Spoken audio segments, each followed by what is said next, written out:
بسم اللہ الرحمن الرحیم۔ السلام علیکم۔ جنید جمشید اپنی زندگی کا ایک انتہائی تلخ واقعہ بیان کرتے ہیں کہ میں ان دنوں نیا میوزک چھوڑ کر تبلیغی جماعت میں گیا۔ وہاں مولانا طارق جمیل صاحب کے کہنے پر رائیونڈ کے ایک امیر صاحب نے مجھے 3 دن جماعت میں لگانے کا کہا۔ میں نے حامی بھر لی۔ قصہ مختصر یہ کہ ہم تقریباً 20 لوگ تھے جو اس جماعت کا حصہ تھے۔ مختلف جگہوں سے مختلف مساجد میں اپنا فریضہ انجام دیتے ہوئے ہم ملتان کے ایک نواحی قصبہ میں جا پہنچے۔ 3 دن ہم نے وہاں پر قیام کرنا تھا۔ مسجد کے امام صاحب انتہائی شاندار آدمی تھے۔ وہاں نمازی حضرات کی تعداد بھی عام جگہوں سے زیادہ تھی۔ پہلا دن تو مسجد میں ہی گزر گیا کیونکہ ہم شام کے وقت وہاں پہنچے تھے اور وہاں پر اپنا سامان وغیرہ رکھتے مغرب کی نماز ادا کی۔ اس کے بعد ایک چھوٹا سا بیان ہوا۔ عشاء کی نماز ادا کی تو ہمارے امیر صاحب نے ایک بیان کیا۔ ایک بات میرے لیے بڑی غیر یقینی تھی، یا تو پوری مسجد میں کوئی شخص بھی مجھے نہیں جانتا تھا، یعنی میرے بیک گراؤنڈ سے واقف نہیں تھا، یا پھر وہ احتراماً مجھ سے اس بارے میں کوئی بات نہیں کرنا چاہتے تھے۔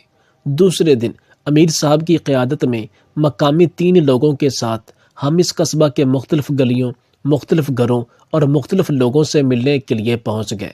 ابھی فقط 3 دروازے ہی ہم نے کھٹکھٹائے تھے۔ وہاں پر لوگوں سے ملاقات ہوئی، اچھے طریقے سے بات چیت ہوئی، انہیں دین کی دعوت دی گئی، انہیں مسجد میں آ کر نماز پڑھنے اور قیمتی بیانات سننے کے لیے دعوت دی گئی۔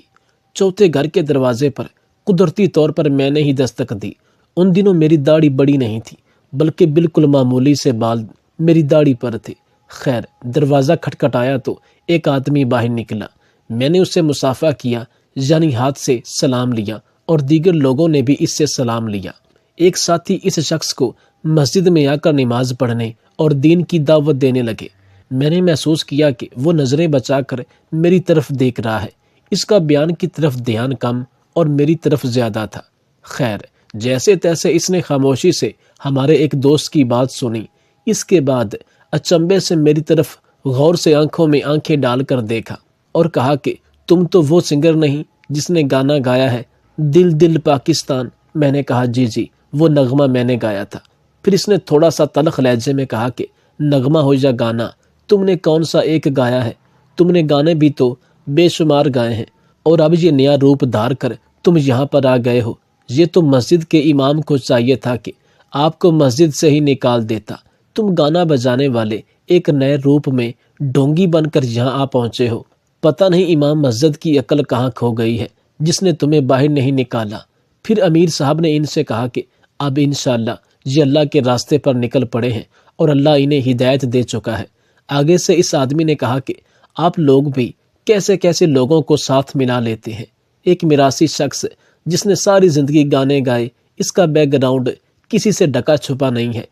یہ گانے گانے والے لوگ عیاشیاں کرتے ہیں، لڑکیوں کے ساتھ ڈانس کرتے ہیں، شرابیں پیتے ہیں، باہر ملکوں میں جا کر عیاشیاں کرتے ہیں۔ ان لوگوں کو اللہ رسول کا کیا پتہ؟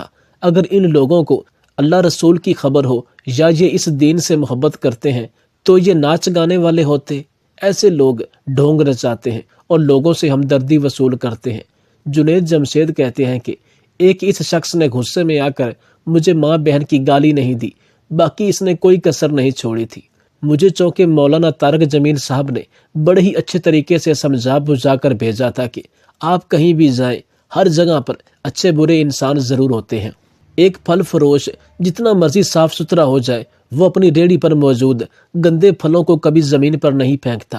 اس کی کوشش ہوتی ہے کہ یہ بھی بک جائیں۔ جیسے ایک معمولی سا ریڑھی والا بھی اپنے اچھے اور تھوڑے سے گلے سڑے یا کسی بھی کمی کا شکار ہونے والے پھلوں کو اپنے اچھے فروٹ کے ساتھ ملا کر بیچتا ہے، ایسے ہی اچھے اور برے لوگ ہر معاشرے میں پائے جاتے ہیں، ہر جگہ پائے جاتے ہیں۔ اگر آپ سے کوئی کسی قسم کی تلخ کلامی یا زبان درازی کرے تو آپ نے برداشت کرنا ہے، اللہ کی رضا کے لیے چپ ہو جانا ہے، صبر سے کام لینا ہے، کیونکہ آپ اللہ کے راستے پر جا رہے ہیں اور بے شک اللہ آپ کو اجر عظیم سے نوازے گا۔ خیر، اس شخص نے ہمیں منہ پر ہی صاف جواب دے دیا کہ مجھے سمجھ آ گئی ہے کہ تم لوگ کس چیز کی دعوت دے رہے ہو، لہٰذا میں مسجد میں نہیں آؤں گا۔ تم اپنے ساتھ ایک گویے کو لیے پھرتے ہو اور کہتے ہو کہ ہم دین کی دعوت دے رہے ہیں۔ امیر صاحب نے انہیں بہت ہی ٹھنڈے مزاج سے سمجھانے بجھانے کی کوشش کی، لیکن نہ جانے کیوں وہ شخص کوئی بات سننے کو تیار ہی نہیں تھا، ماں سوائے میرے اوپر کیچڑ اچھالنے کے۔ آپ یقین کریں کہ اس وقت کھڑے مجھے غصہ بھی آیا، لیکن اچانک میرے سر میں شدید درد ہونے لگا۔ پھر اس آدمی نے بغیر ہمارے سلام کے جواب دیے ہی زور سے دروازہ بند کر دیا۔ خیر، ہم اگلے گھروں کے دروازے کھٹکھٹانے لگے اور اپنا کام کرنے لگے۔ عصر سے مغرب ہو گئی۔ اس کے بعد ہم مسجد پہنچے، نماز ادا کی۔ خدا گواہ ہے کہ مجھے اس شخص پر کوئی ناراضگی نہیں تھی، بلکہ میں اپنے ہی گریبان میں جھانک جھانک کر اللہ سے زارو قطار اپنے کیے گئے گناہوں کی معافی مانگ رہا تھا، اور اللہ سے دعا کی کہ یا اللہ، کسی طریقے سے میرے اوپر سے یہ سنگر والا جو ٹائٹل ہے وہ ختم کر دے۔ میری جو پہچان سنگر کے طور پر بنی ہوئی ہے، ہر بندہ اپنے الفاظ میں کوئی میراثی کہتا ہے، کوئی سنگر کہتا ہے، کوئی گویا کہتا ہے، کوئی ڈانسر کہتا ہے، کوئی کچھ کہتا ہے۔ میری یہ جو پہچان بن چکی ہے، یا اللہ اس کو ختم کر دے، اور ایک مبلغ، ایک دعوت کا پیغام دینے والے سکولر کی طرح میری پہچان بن جائے، ایک مذہبی انسان بن جاؤں، ایک مولوی ٹائپ بن جاؤں۔ مزید مجھے ایسے لوگوں کی تلخ باتیں سننے کی توفیق دے، ہمت دے، اور دیندار لوگوں کی قربت نصیب فرما۔ وقت گزرتا گیا اور عشاء کی ہم نے نماز ادا کی، حتیٰ کہ میرا کھانے کو دل نہیں کر رہا تھا۔ دوستوں نے زبردستی کچھ کھلایا پلایا اور سب ہی نے حوصلہ دیا۔ وقت پر ہم سب جب نیند کی آغوش میں جانے لگے تو مجھے نیند نہیں آ رہی تھی۔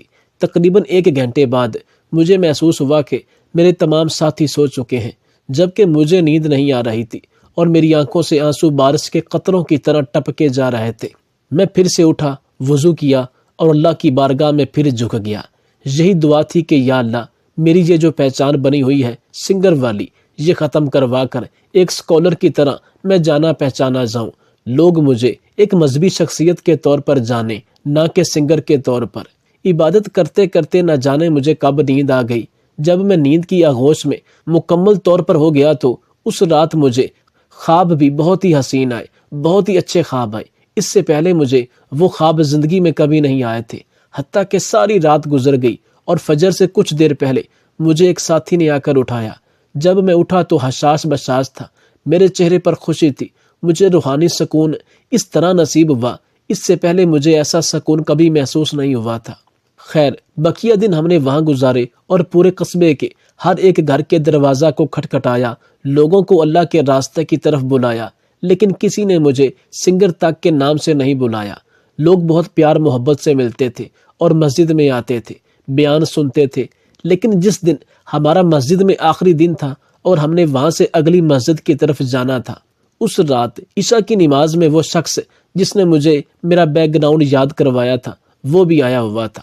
میں نے اسے دیکھا تو سلام بلایا، اس نے بڑے اچھے طریقے سے میرے سلام کا جواب دیا۔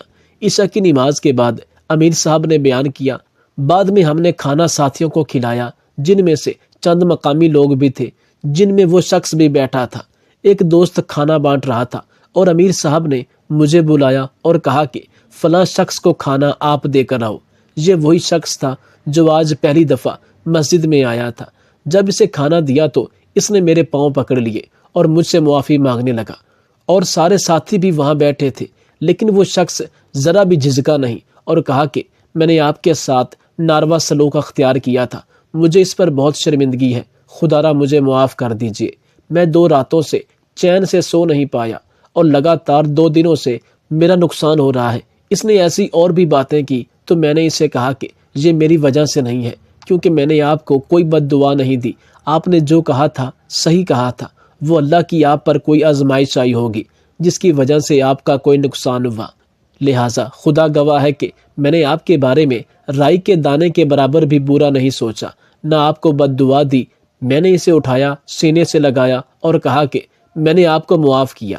اس شخص نے ہم سے وعدہ کیا کہ میں آج کے بعد 5 وقت کا نمازی بن جاؤں گا۔ میں پوری کوشش کروں گا کہ اپنی زندگی کو حقیقی معنوں میں اسلام کے احکامات کے مطابق گزاروں۔ پتہ نہیں مجھے اس دن کیا ہو گیا تھا، میں نے اسے حوصلہ دیا کہ بھائی، آپ کا اس میں قصور نہیں ہے، یہ شیطان ہوتا ہے جو ورغلاتا ہے، اور آپ شیطان کے بہکاوے میں آ گئے۔ خیر، میں نے اور اس نے مل کر ایک ہی پلیٹ میں کھانا کھایا۔ اگلے دن وہ شخص فجر کی نماز میں جماعت سے پہلے پہنچ چکا تھا۔ بڑے اچھے اخلاق سے بات چیت ہوئی۔ میں نے اسے جاتے وقت ایک تسبیح اور ایک ٹوپی دی تو اس نے مجھے روتے ہوئے سینے سے لگایا اور پھر سے معافی مانگی۔ میں نے کہا کہ میں آپ کو پہلے ہی کہہ چکا ہوں کہ میں آپ کو معاف کر چکا ہوں، ہم بھائی بھائی ہیں، سگے بھائیوں میں بھی تو تلخ کلامی ہو جاتی ہے، کوئی بات نہیں، آپ مجھ سے بڑے ہیں، آپ بڑے بھائی ہیں، اگر آپ نے کوئی بات کی ہے واللہ میں دل پر نہیں لکھتا، میں آپ کو معاف کر چکا ہوں اور آپ کے بہتر مستقبل کے لیے اللہ سے دعا گو ہوں۔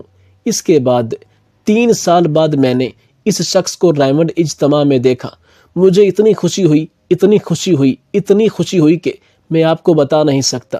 وہاں جب وہ مجھے ملا، اس کی آنکھوں میں آنسو تھے اور اس نے مجھے کہا کہ میں آپ کی وجہ سے اس راستے پر آیا ہوں۔ بے شک دل بدلنے والا اللہ کی ذات ہے، لیکن کوئی وسیلہ ہوتا ہے اور وہ وسیلہ آپ ہیں۔ اگر اس دن اس جماعت میں آپ نہ ہوتے تو شاید آج میں یہاں پر نہ ہوتا۔ اس شخص کے یہ الفاظ سن کر مجھے دین اسلام پر مزید چلنے کی تقویت ملی اور الحمدللہ میرا سفر اس وقت سے لے کر آج تک جاری و ساری ہے۔ لیکن اس راہ میں بہت ہی کم لوگ ایسے ملے جنہوں نے مجھے میرے ماضی کے لحاظ سے جانا، لیکن اب الحمدللہ اللہ نے میری دعا قبول کی اور لوگ مجھے ایک مذہبی انسان کے طور پر زیادہ جانتے ہیں۔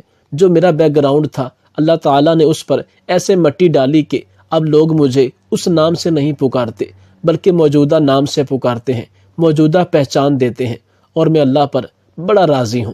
بے شک اللہ تعالیٰ صبر کرنے والوں کے ساتھ ہے اور ان قریب ایسے لوگوں کو اجر عظیم سے نوازا جائے گا۔ بے شک اللہ تعالیٰ سے دعا ہے کہ وہ جنید جمشید صاحب کے درجات بلند کرے اور جیسی زندگی انہوں نے گزاری ہم سب کو ویسے ہی دین اسلام پر عمل کرنے والا بنائے اور دنیا و آخرت میں کامیاب بنائے، آمین۔